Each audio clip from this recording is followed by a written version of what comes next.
Laisse-moi te dire quelque chose. Ta famille ne viendra pas te sauver. Tes amis ne prendront pas tes problèmes et ne les résoudront pas pour toi. Ton partenaire ne portera pas ta tristesse et ne la soulagera pas comme par magie. Mais tu es là, cherchant des réponses, cherchant une issue, et cela signifie déjà quelque chose. Cela signifie qu'au fond, une partie de toi sait que tu peux reprendre le contrôle. Et tu peux. Tu as juste besoin de clarté, de direction. Aujourd'hui, je vais te parler de 5 règles stoïciennes qui répondent directement aux souffrances que tu vis. 5 principes qui, si tu décides de les appliquer avec fermeté, transformeront ta relation à la solitude, aux relations toxiques, à la dépression et au manque d'estime de soi. Ce sont des règles dures, mais tes problèmes ne disparaîtront pas avec de la gentillesse. Ne cherche pas de réconfort dans de fausses promesses. Cherche le courage de reprendre ta vie en main. Écoute attentivement, réfléchis et surtout, agis. Règle numéro 1. Arrête de te considérer comme une victime. Regarde-toi dans le miroir et demande-toi, suis-je une victime ou est-ce que je choisis de l'être? Parce que oui, c'est un choix. Je sais que tu as traversé des choses difficiles. La vie est dure, injuste, cruelle parfois. Mais la différence entre une personne forte et une personne faible n'est pas ce qui leur arrive. C'est comment elles décident de réagir. Les stoïciens disaient que nous ne pouvons pas contrôler ce qui nous arrive, mais nous pouvons contrôler notre réaction. La vie peut te frapper fort, mais si chaque fois qu'elle le fait, tu restes allongé au sol à te lamenter en te disant que le monde est cruel et que tu ne peux rien faire, alors tu es ton pire ennemi. Marc Aurèle, un empereur qui a dû gouverner en temps de guerre, de trahison et de peste, a écrit dans ses méditations « La difficulté est l'épreuve de l'homme. Chaque obstacle que tu affrontes est une opportunité de te renforcer. Mais si au lieu de le voir comme une épreuve, tu l'utilises comme excuse pour abandonner, alors tu te condamnes toi-même. Arrête de te demander pourquoi la vie est injuste. Demande-toi, qu'est-ce que je vais faire à ce sujet? Règle numéro 2. Créer des connexions authentiques au lieu de subir la solitude. Voici une vérité que personne ne veut entendre. Si tu te sens seul, même entouré de personnes, le problème n'est pas forcément les autres. Parfois, nous nous enfermons dans notre souffrance et nous attendons que les autres viennent nous chercher. Tu dis que tu n'as personne à qui parler, que ton partenaire ne s'intéresse pas à toi, que tu n'as pas d'amis. Sénèque disait « Chaque homme nouveau que nous rencontrons peut nous apporter quelque chose. Mais pour recevoir, il faut aussi donner.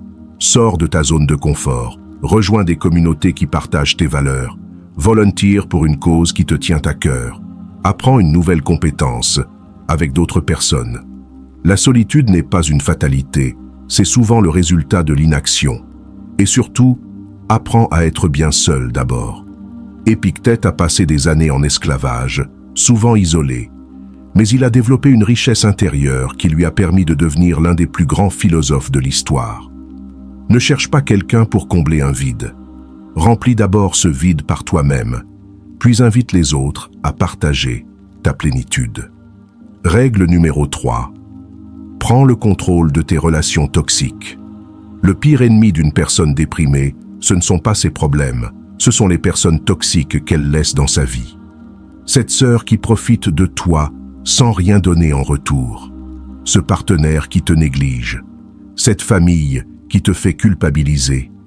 Épictète disait « Personne ne peut te blesser sans ton consentement ».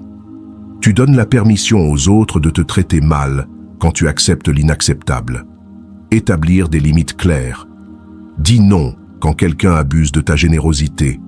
Ne reste plus dans des relations qui te vident de ton énergie. Ce n'est pas être égoïste, c'est être responsable de ton bien-être. Ta sœur ne contribue pas aux frais mais mange bien. Fixe un ultimatum clair. Ton partenaire ne fait attention qu'à ses affaires.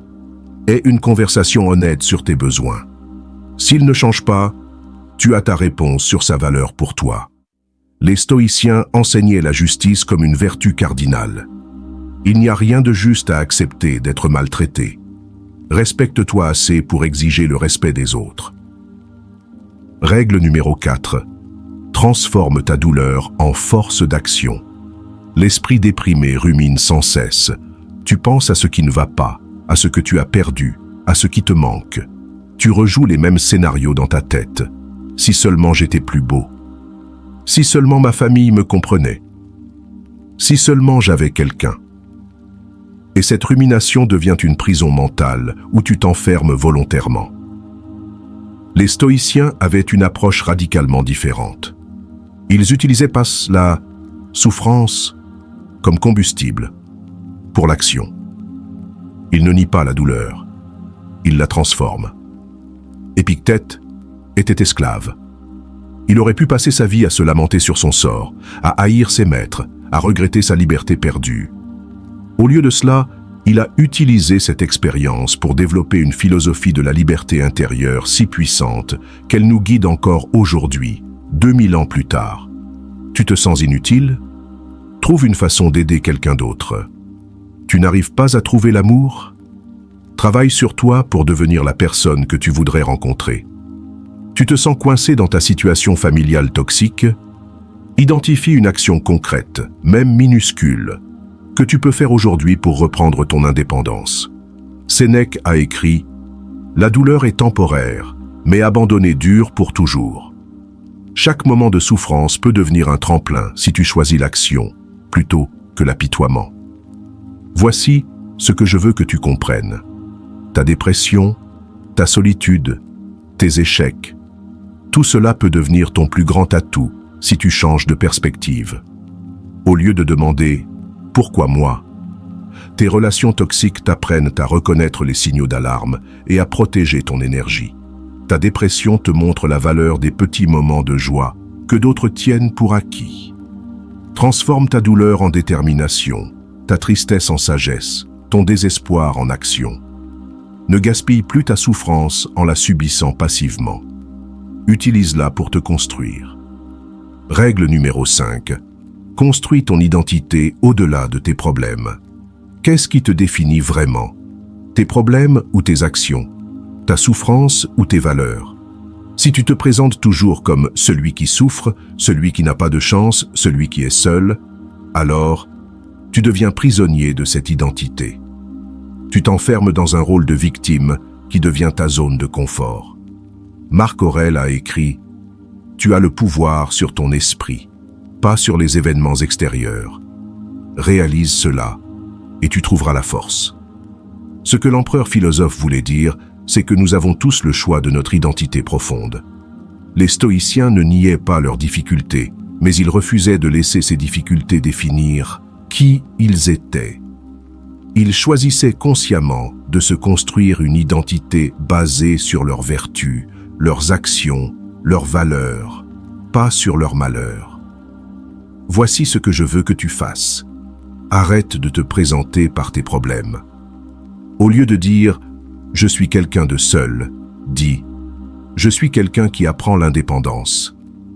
Au lieu de « je suis déprimé », dis « je traverse des défis qui me rendent plus fort ».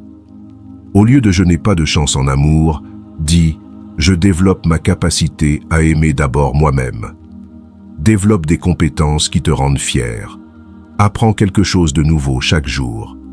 Fixe-toi des défis personnels et relève-les. Cultive la discipline dans de petits domaines, exercice, lecture, méditation, cuisine, jardinage, pour te prouver que tu as du contrôle sur ta vie.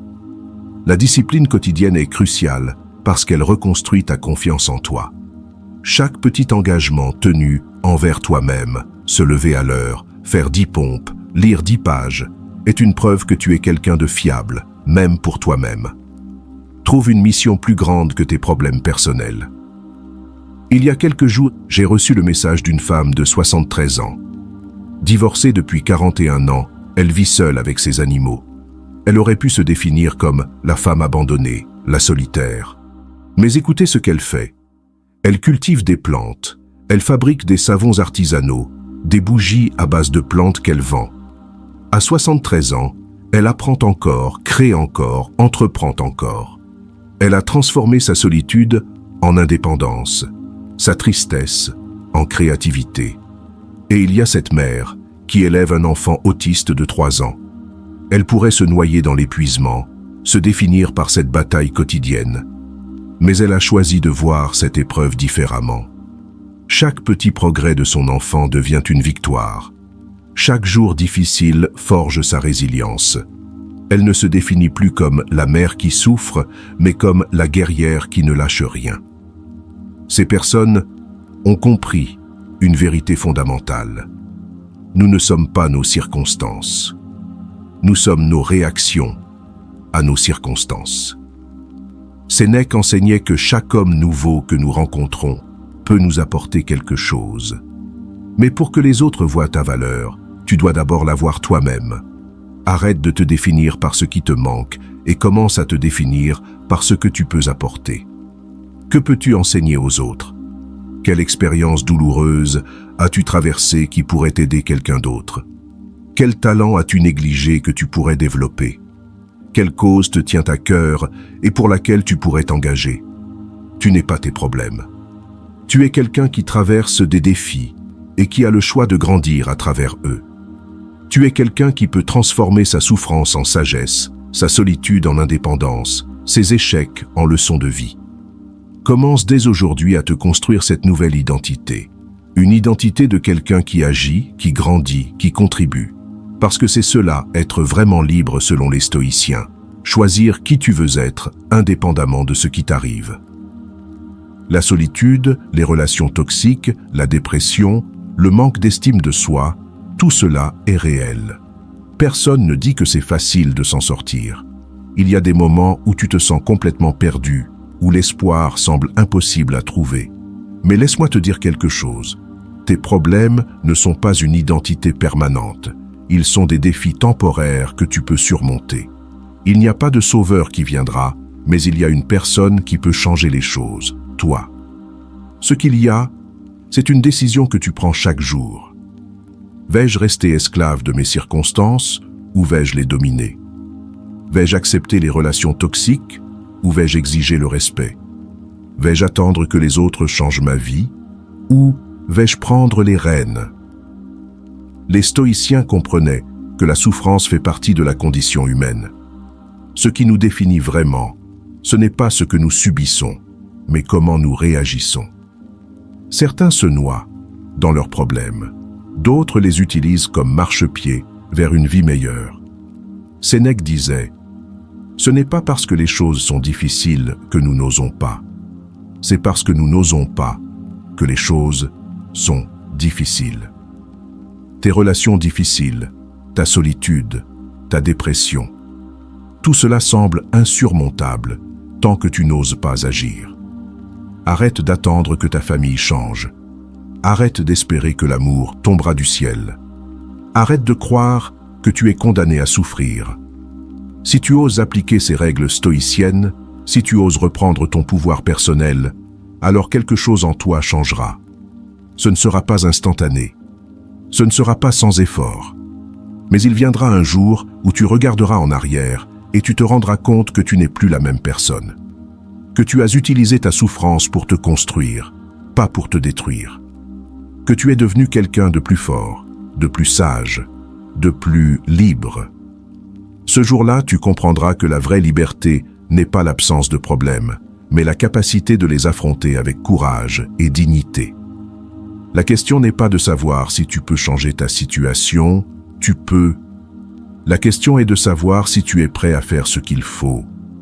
Et si tu l'es, alors le moment de commencer, c'est maintenant. Si tu appliques ces 5 règles stoïciennes, je te promets que ta vie changera. Non pas parce que tes problèmes disparaîtront, mais parce que toi, tu deviendras assez fort pour les surmonter. Maintenant, la question est, qu'est-ce que tu vas faire à ce sujet? Si tu as trouvé de la valeur dans ce message, si quelque chose en toi s'est réveillé, alors ne laisse pas cette inspiration se perdre. Rejoins cette communauté de personnes qui ont décidé de ne plus subir leur vie, mais de la diriger. Abonne-toi et continue ce chemin de transformation. Parce que le stoïcisme n'est pas une philosophie que l'on comprend, c'est une philosophie que l'on vit. Et toi, tu es prêt à la vivre ?